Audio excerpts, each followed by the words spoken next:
My mother withdrew me from college without permission and spent my tuition on her career. Now she's the laughingstock of the family.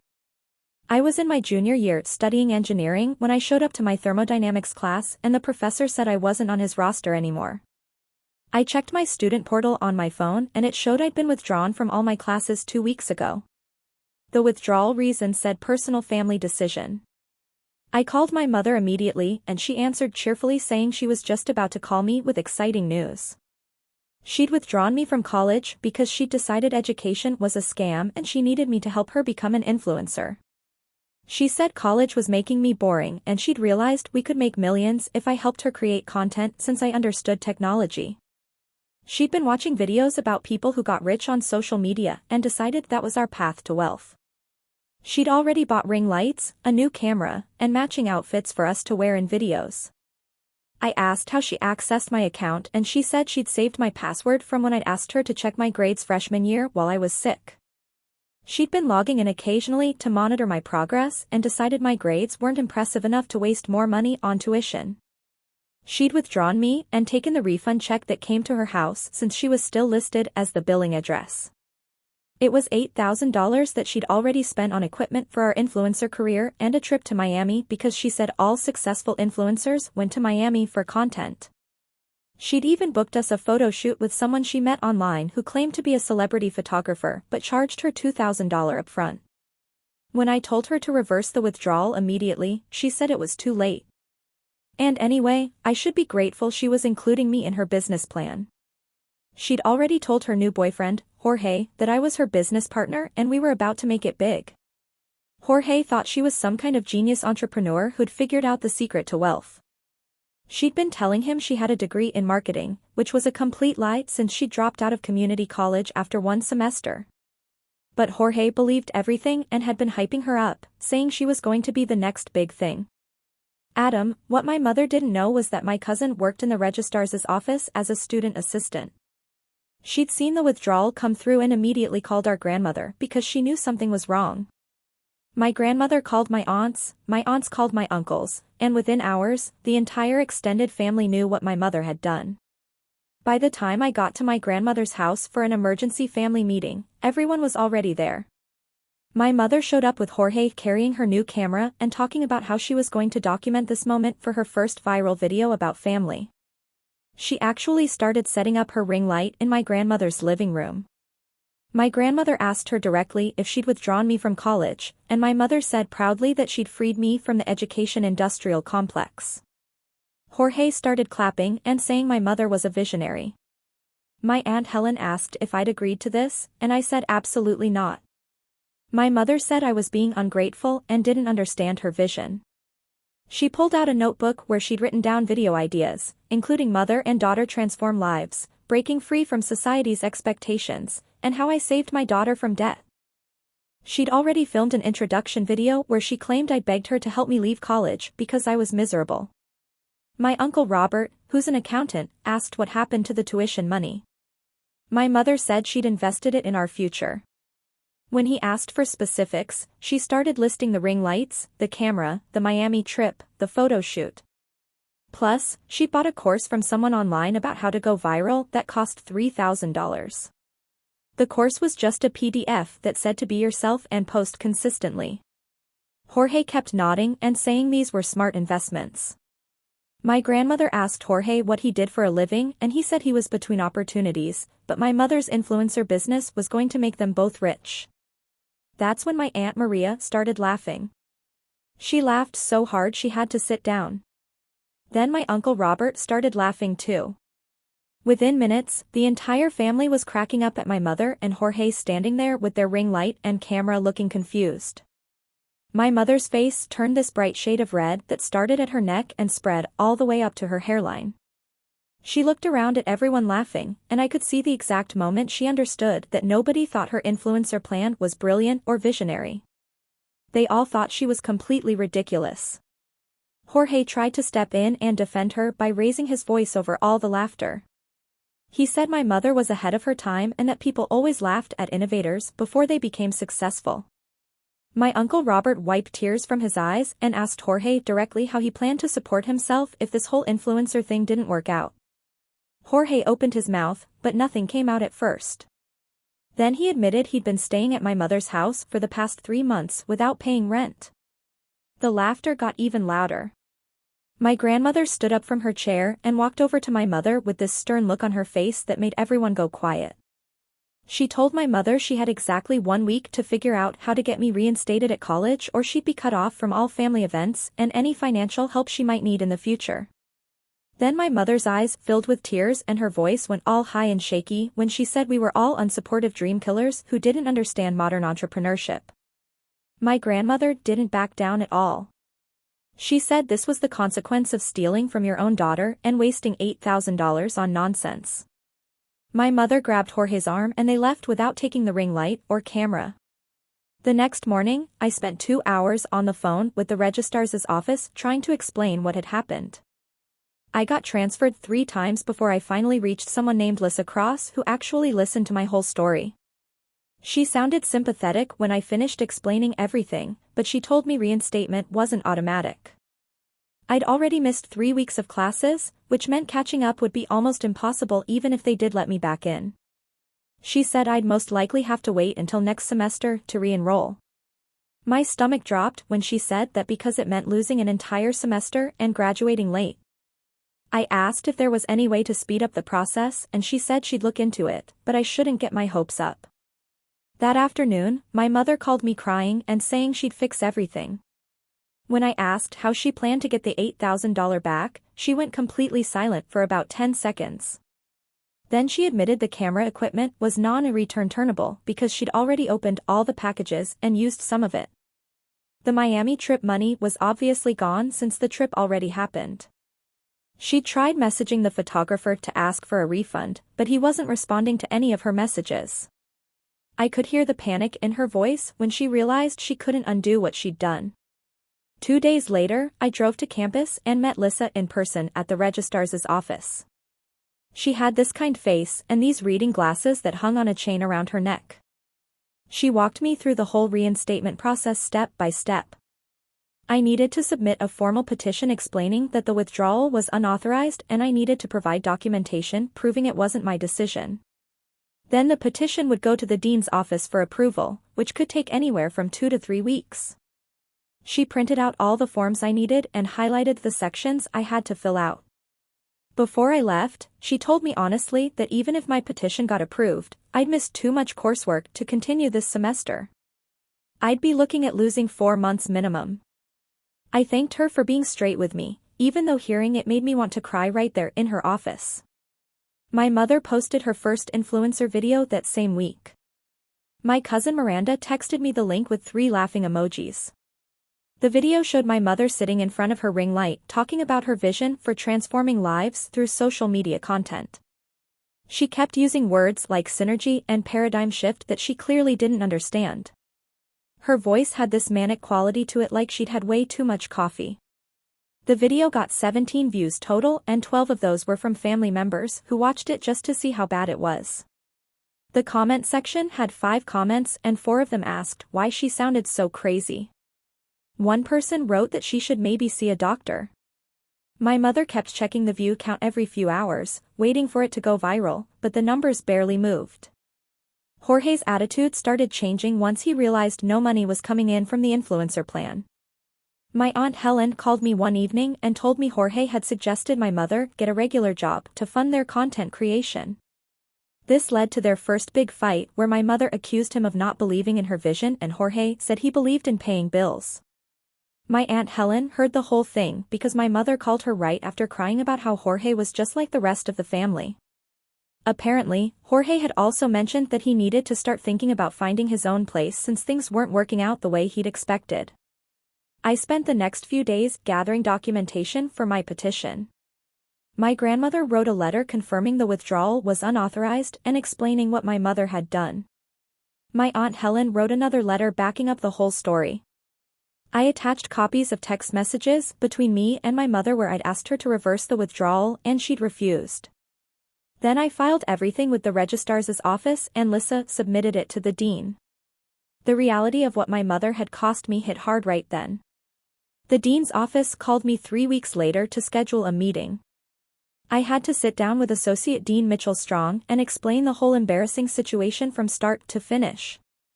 He was this older guy with gray hair and glasses who'd probably heard every kind of parent drama imaginable. He listened without interrupting while I told him about my mother withdrawing me to become an influencer and spending my tuition money on ring lights and a Miami trip. When I finished, he sat back in his chair and said he'd dealt with plenty of parent issues over the years, but this was definitely a new one. He said my petition looked solid and he'd approved my reinstatement for spring semester, but I should understand I'd be starting 4 months behind where I was supposed to be. My mother posted her second influencer video a few days after that. Miranda sent me screenshots this time instead of the link. The second video got even fewer views than the first one. Only 9 people watched it, and 3 of those were probably my mother checking it herself. She started complaining on social media about how the algorithm was working against her and suppressing her content. Miranda sent me more screenshots showing my mother posting these conspiracy theories about how established influencers teamed up to keep newcomers from succeeding. She wrote these long rants about how the system was rigged and how she was targeted because she was too authentic. Nobody was commenting on her posts anymore, which just made her more convinced that something suspicious was happening. Miranda called me the next day to tell me Jorge had packed up and left my mother's house. She'd heard it from our Aunt Helen, who lived 2 streets over and had seen him loading boxes into his car. I asked what happened, and Miranda said my mother had finally asked him to help with rent and utilities since he'd been living there for 3 months without paying anything. Jorge apparently told her he thought they were building something together and didn't realize she expected him to contribute money. He packed up his clothes and the gaming console he'd brought when he moved in, but left all the ring lights and camera equipment behind since my mother had paid for those. Miranda said he was gone within 2 hours of the conversation, which proved everyone's point about him being a freeloader who was only interested in my mother's influencer plan as long as it didn't cost him anything. The dean's office called me back 2 days later. Associate Dean Strong wanted to meet with me again to discuss my petition results. I went to his office that afternoon and he told me straight out that my reinstatement was approved for spring semester. I felt relieved for about 5 seconds before he explained the rest. I'd missed too many weeks of fall semester to continue, which meant I'd lose all my credits for this term. The university couldn't make exceptions for attendance policies, even in unusual situations like mine. I was officially 4 months behind my expected graduation date, and would need to retake any fall classes that were prerequisites for spring courses. He was sympathetic about the whole situation, but said the rules existed for good reasons, and he couldn't bend them just because my mother had made a terrible decision. I thanked him for approving my reinstatement and left his office feeling both grateful and angry at the same time. My mother called me that same evening crying. She'd spent the afternoon trying to return the camera equipment to the store where she bought it. They told her their return policy only allowed exchanges within 30 days, and she was way past that deadline. She asked about selling it back to them, and they offered her $200 for equipment she'd paid over $1,300 for. That was only 15% of what she'd spent. She couldn't return the ring lights at all because she'd thrown away the packaging. The Miami trip was obviously gone forever, and the photographer still wasn't responding to her messages about a refund. She apologized over and over, saying she finally understood how badly she'd messed up my life. I told her I was too angry to be sympathetic, and she needed to figure out how to repay the $8,000 she'd stolen from me. She started crying harder and said she didn't have that kind of money. I said that was her problem to solve and hung up. I had to deal with financial aid next since I couldn't trust my mother with any access to my accounts anymore. I made an appointment with Joseph Norris, one of the financial aid counselors at the university. He was this middle-aged guy with graying hair who'd probably heard every kind of family money drama imaginable. I explained what my mother had done and showed him the documentation I'd used for my reinstatement petition. He helped me apply for independent student status since I could prove my mother had stolen from me and couldn't be trusted with financial information. The process took about an hour of filling out forms and writing statements about why I needed to be classified as independent from my parents. Joseph said I'd qualify for additional loans to cover what my mother had taken, though I'd be graduating with more debt than I'd planned. He also helped me set up a new student account that only I could access with new passwords and security questions my mother couldn't possibly know the answers to. My grandmother called a family meeting for the following Sunday. Everyone showed up again except Jorge, who obviously wasn't welcome anymore. My mother came alone looking tired and sad instead of excited and delusional like last time. My grandmother and Uncle Robert had worked together to create a repayment plan for the $8,000. My mother would pay me $200 every month until the debt was fully repaid. Uncle Robert had done the math and said it would take 3 years and 4 months at that rate. My mother started to protest that she couldn't afford $200 a month. But my grandmother cut her off and said she'd better figure it out because this was the deal. If she missed even one payment, the family would help me take her to small claims court to get a judgment against her. Uncle Robert had drawn up a simple contract that both my mother and I would sign, making the repayment plan legally documented. My mother looked around the room at all our relatives staring at her and realized she didn't have any choice. She agreed to the terms. My mother actually made her first payment on time. She deposited $200 into my account exactly 1 week after the family meeting. She'd gotten a job as a receptionist at a dental office near her house. The pay wasn't great, but it was steady income and she'd be working regular hours Monday through Friday. She called me to confirm I'd received the payment and mentioned that she'd taken down all her influencer videos because she couldn't stand looking at them anymore. She still sounded bitter about her dreams dying, but at least she was dealing with reality now instead of living in some fantasy about becoming famous on social media. I kept the conversation short and told her I'd confirm each payment when it came through. I needed money and something productive to do while I waited for spring semester. Uncle Robert offered me a job at his accounting firm working as an administrative assistant.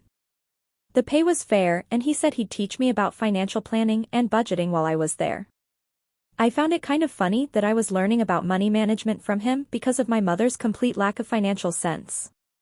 I spent the next 2 months working full-time at his office, answering phones, organizing files, and learning how to create budgets and track expenses. Uncle Robert showed me how people got into debt and how to avoid the mistakes my mother had made. He paid me on time every week and treated me like a real employee instead of just a relative he was helping out. My mother made her second payment right on schedule, then her third payment 2 weeks after that. We started having these brief awkward phone conversations where she'd ask how my reinstatement process was going and whether I'd registered for spring classes yet. I didn't give her much information because I still didn't trust her judgment or impulse control. I'd tell her basic things like, yes, I was registered and yes, I had my schedule planned out, but I didn't share details about my classes or my new student account set up. She seemed to understand that I was keeping her at a distance and didn't push for more information. The conversations usually lasted about 5 minutes before we both ran out of things to say. Spring semester registration opened in November, and I logged into my new student account to enroll in classes. I'd been working with Lisa to plan out a schedule that would get me back on track toward graduation. She'd helped me figure out which classes I needed to retake from fall semester and which ones I could move forward with. I'd have to take summer courses after spring semester ended if I wanted to graduate only 1 semester late instead of a full year behind. I registered for thermodynamics again, plus 3 other engineering courses and a math class I needed as a prerequisite. Lisa checked my schedule and confirmed everything looked good. She told me I was handling this situation better than a lot of students would have and that she was impressed with how I'd advocated for myself through the whole mess. My mother mentioned during one of our phone calls that all the influencer equipment was still sitting in her spare bedroom. She hadn't touched any of it since Jorge left and she'd given up on her social media plans. The ring lights and camera were just sitting there collecting dust, an expensive reminder of how delusional she'd been. She said she was thinking about trying to sell the equipment since she clearly wasn't going to use it. I told her that sounded like a good idea and she should try to get whatever money she could for it. Maybe she could put that money toward her debt payments to me. She agreed that made sense and said she'd look into selling it online. I started looking at apartments in January and found a place near campus through the University Housing Board. 2 roommates were already living there and needed a third person to split the rent. I met them at a coffee shop and they seemed normal enough. One was studying biology and the other was in the business school. They showed me the apartment and it was small but clean with 3 tiny bedrooms and 1 bathroom. The rent was affordable if we split it 3 ways, and it was only a 10-minute walk to the engineering building. I signed the lease and moved in 2 weeks before spring semester started. My mother helped me move my stuff from her house to the apartment, but we didn't talk much during the drive. She carried boxes up the stairs and helped me unpack my clothes, but the whole thing felt awkward and tense. When she left, she hugged me and said she hoped I'd be happy there. I told her I would be and closed the door behind her. Having my own space away from her house felt like a relief. I didn't have to see the spare bedroom full of influencer equipment or deal with her trying to explain her vision for our content creation business. My roommates were busy with their own lives and mostly kept to themselves, which was exactly what I needed. Spring semester started on a Monday in late January. I walked to campus with my new backpack and the schedule Lisa had helped me put together. My first class was thermodynamics at 8 o'clock in the morning with the same professor who told me I wasn't on his roster back in September. I sat in the back row and watched students file in. Most of them looked familiar from last semester, and they were picking up right where they'd left off while I was starting over. The professor handed out the syllabus and started talking about where we'd be going this semester. I opened my notebook and started taking notes, but I felt angry the whole time. These students were a full semester ahead of where I should have been because my mother had decided to play influencer instead of letting me finish my education. They'd already completed fall semester and were moving forward while I was repeating classes I'd already paid for once. Between classes, I walked around campus and saw people I recognized from my old schedule. A few of them asked where I'd been, and I gave them a short version about having to withdraw for family reasons. I didn't mention my mother's influencer phase or the $8,000 or any of the embarrassing details. I just said I'd had to take a semester off and now I was back. My mother kept making her monthly payments without me having to remind her. The $200 showed up in my account on the 1st of every month. She'd stopped mentioning anything about social media or content creation during our phone calls. We talked maybe once every 2 weeks and the conversations were short and surface level. She'd ask how my classes were going and I'd say they were fine. I'd ask about her job at the dental office and she'd say it was fine. Neither of us brought up Jorge or the ring lights or the Miami trip or any of the disaster from last fall. The family had mostly stopped making jokes about her influencer phase at gatherings. My grandmother still gave her pointed looks sometimes, but nobody was openly laughing at her anymore. My Uncle Robert asked me how school was going whenever I saw him and seemed satisfied that I was back on track. My Aunt Helen told me she was proud of how I'd handled everything. I'd set up my student account so only I had access and changed all my passwords to things my mother would never guess. I didn't tell her my class schedule or share details about my grades or give her any information she could use to interfere with my education again. 6 months after the whole withdrawal mess, I was doing well in my classes and had a clear plan for graduation. I'd need to take summer courses after spring semester ended, but then I'd be back on schedule to graduate only 1 semester late instead of losing a full year. My mother's repayment plan was working and she'd made every payment on time for half a year. She still owed me $6,800, but at least she was being consistent about paying it back. The family had moved on to other drama and mostly stopped bringing up my mother's brief attempt at becoming an influencer. I'd learned to handle my own financial aid paperwork and account access and registration without trusting anyone else to help me. My roommates and I got along fine, and the apartment near campus made it easy to get to classes. I was still angry about losing a semester, but I was moving forward, and that was what mattered. My mother had finally learned that my education wasn't hers to mess with, and I'd learned not to give anyone access to things that could affect my future.